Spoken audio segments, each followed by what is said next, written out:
بعد التصريحات الأخيرة للرئيس المدير العام لمجمع الشروق علي فوضيل التي أثارت الكثير من ردود الفعل على مختلف الأصعدة، خاصة تلك المتعلقة بالعمل غير الدستوري لحاشية الرئيس عبد العزيز بوتفليقة والتي يتزعمها شقيقه السعيد بوتفليقة.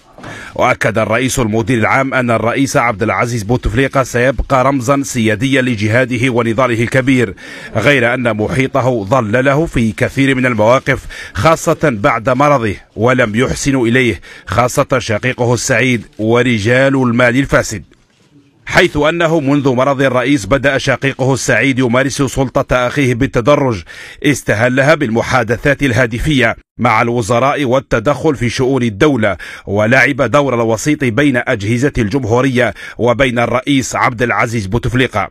وبلغ الأمر بالسعيد بوتفليقة في نهاية المطاف إلى عزل أخيه الرئيس، حيث بدأ يقرر وحده في مصير البلاد، ثم استولى على ختم رئاسة الجمهورية وأصبح يضغط على معظم إطارات الدولة مستعملا سياسة الترهيب والترغيب.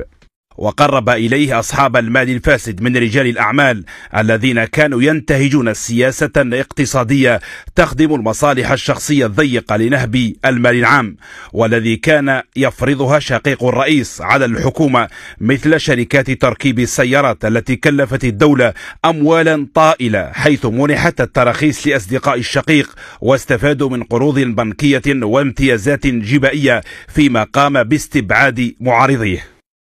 ومنذ العهدة الرابعة أصبحت ثروات الجزائريين في يد 10 أشخاص الذين استفادوا من أموال نتج عنها تدمير في الاقتصاد الوطني. هذا الواقع المرير أصبح يتفاقم أكثر فأكثر على حساب الوضعية الاجتماعية للمواطنين والمستوى المعيشي، الأمر الذي أدى بالمواطنين إلى التحرك والانتفاضة يوم 22 فبراير. وحسب مصادر مؤكدة فإن قيادة الجيش الوطني الشعبي لا تسمح بهدر المال العام ونهب ثروات البلاد، واستجابة لنداء المواطنين سيتم محاسبة هؤلاء الذين تسببوا في انهيار الاقتصاد الوطني، فإن ملفات هؤلاء ستقدم للعدالة وستتخذ الإجراءات التي تحول دون تهربهم. وحسب المعلومات المؤكدة فإن قيمة القروض التي استفاد منها رجال المال الفاسد بلغت أرقاما قياسية.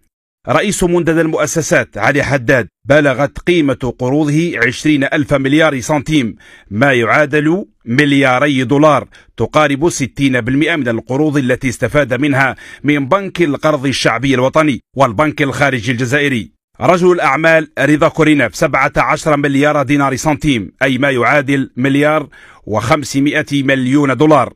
عبد الملك بن حمادي 12,000 مليار، ما يعادل $1,200 مليون. مراد علمي صاحب شركة سوفاك 11 مليار دولار، ما يعادل $1,100 مليون.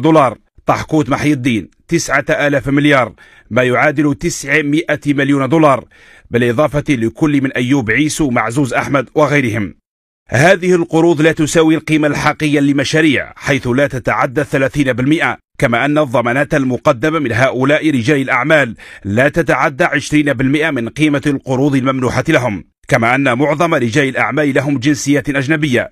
رئيس منتدى المؤسسات علي حداد جنسية بريطانية، رضا كوريناف جنسية سويسرية من أم يهودية الديانة، علمي مراد جنسية فرنسية. وللتذكير فإن شقيق الرئيس ناصر بوتفليقة كان يتردد على سفارة الإمارات بجنيف لتحضير انتقالهم إلى هناك، لما كان الرئيس عبد العزيز بوتفليقة في فترة العلاج بسويسرا.